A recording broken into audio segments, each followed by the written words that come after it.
The forest near Mill Creek was dead quiet. Everyone in town said it was cursed. Old legends warned, don't go too deep. Something lived there, something that hated the sound of axes. Jake, the woodsman, didn't care. Every morning he grabbed his old axe and headed into the forest. The trees were bigger deeper in. The timber was worth more. Other woodsmen avoided it. Jake came back with full loads every day. One cold autumn morning, he went farther than usual.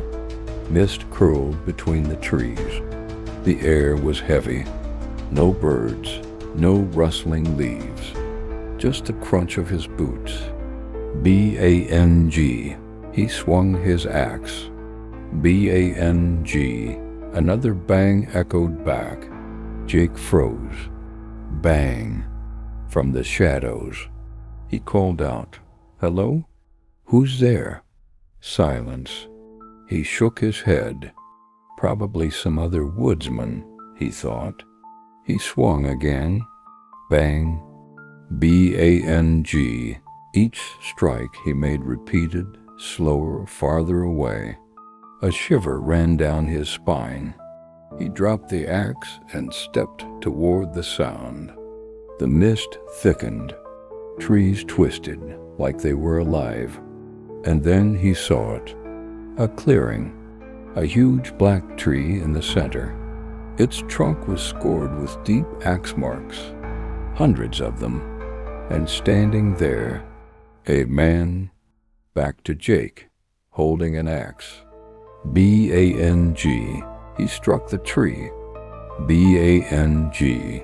"Hey!" Jake shouted. "What the hell are you doing?"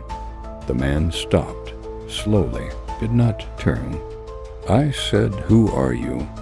Jake stepped closer. And then the man turned. Not his whole body, only his head. His neck broken, twisted, his face pale, eyes hollow. A grotesque smile stretched across his mouth. Finally, he whispered. His voice was dry, like dead wood. "You came to replace me." I'm not staying here," Jake stammered. He raised his axe. The man lifted his own, the blade black with old, dried blood. "I've been chopping this forest for 100 years," he whispered. "Until the next one comes." Jake stepped back. Suddenly the forest changed. Trees vanished. Only the clearing remained.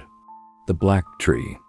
"You're already here," the woodsman said, and he tossed the axe at Jake's feet. "Your turn." In a heartbeat, the man's body crumbled. Hands first, then face, turned to dust like bark falling from a dead tree. Jake stood frozen. The silence was unbearable. He looked around. The forest was normal again. "Just my imagination," he whispered, but the axe was on the ground. The black tree loomed. And then Jake's hands lifted on their own. "No," he whispered, but his arms swung. B-A-N-G. The strike echoed. Somewhere deep in the forest. Another bang. Jake slowly raised his head. He knew. Someone was coming. Another woodsman. To replace him. If you want to see what happens next, subscribe to the channel. Don't miss the next terrifying story.